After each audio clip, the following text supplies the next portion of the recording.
Sometimes it's hard to tell Hitler and Marx apart. Who wrote that Germany's neighbors should accept the physical and intellectual power of the German nation to subdue, absorb, and assimilate its ancient Eastern neighbors? That's Karl Marx and Friedrich Engels, authors of the Communist Manifesto, almost a century before the Holocaust.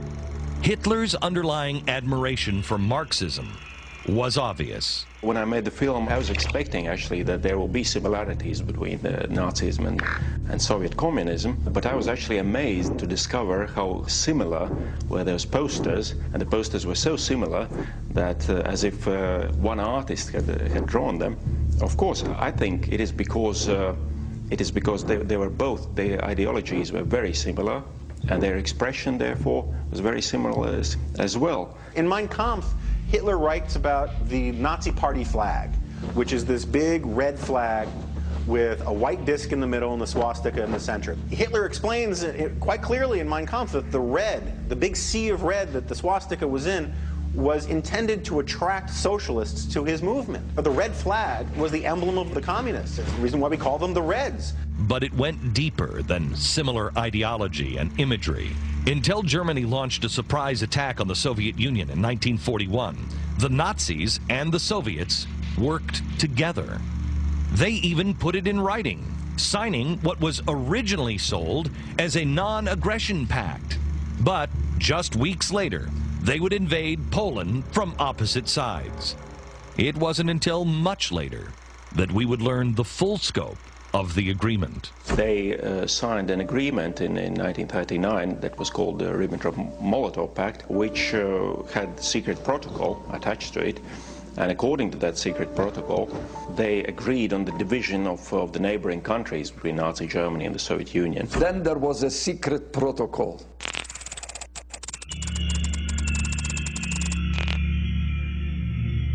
Which essentially divided Europe into two spheres of influence between Hitler and Stalin. After all, it was not so difficult for them. Both of them were totalitarian regimes.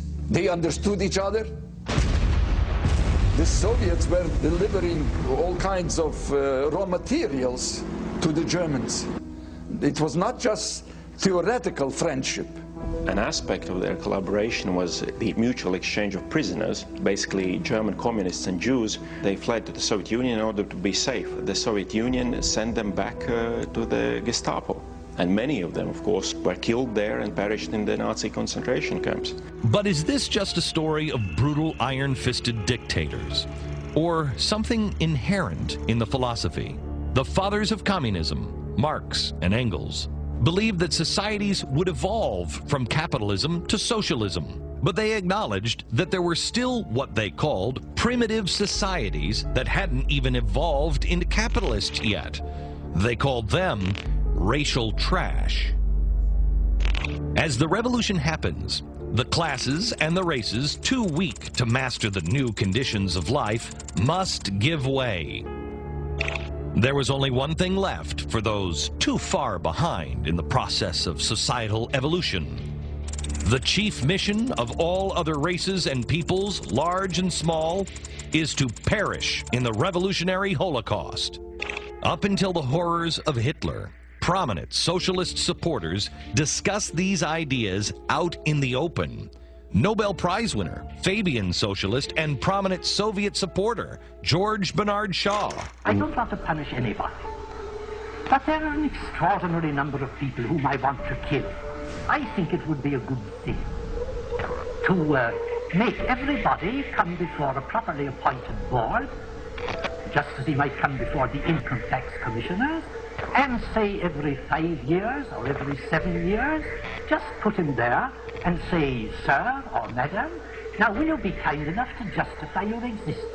If you're not producing as much as you consume, or perhaps a little more, then clearly we cannot use the big organization of our society for the purpose of keeping you alive, because your life does not benefit us and it can't be of very much use to yourself. And this was actually somewhat subtle for Shaw. He'd also foreshadow some of the worst atrocities in our planet's history.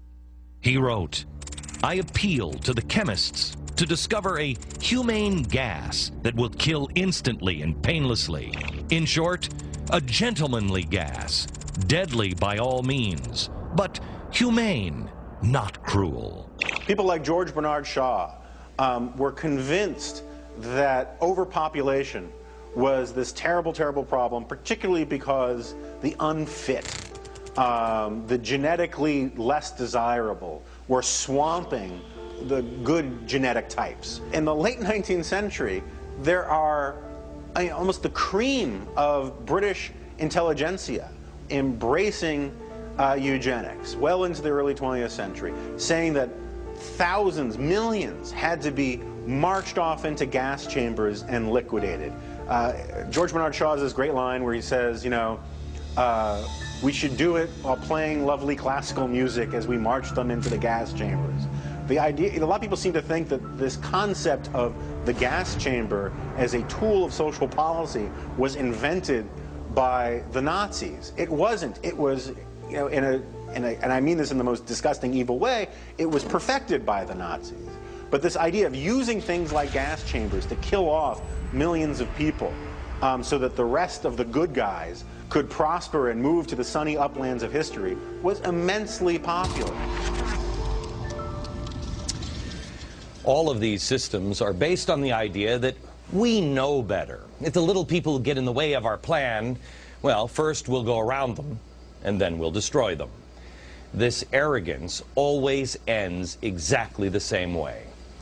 One of history's worst examples, the genocide you've never heard of. Next.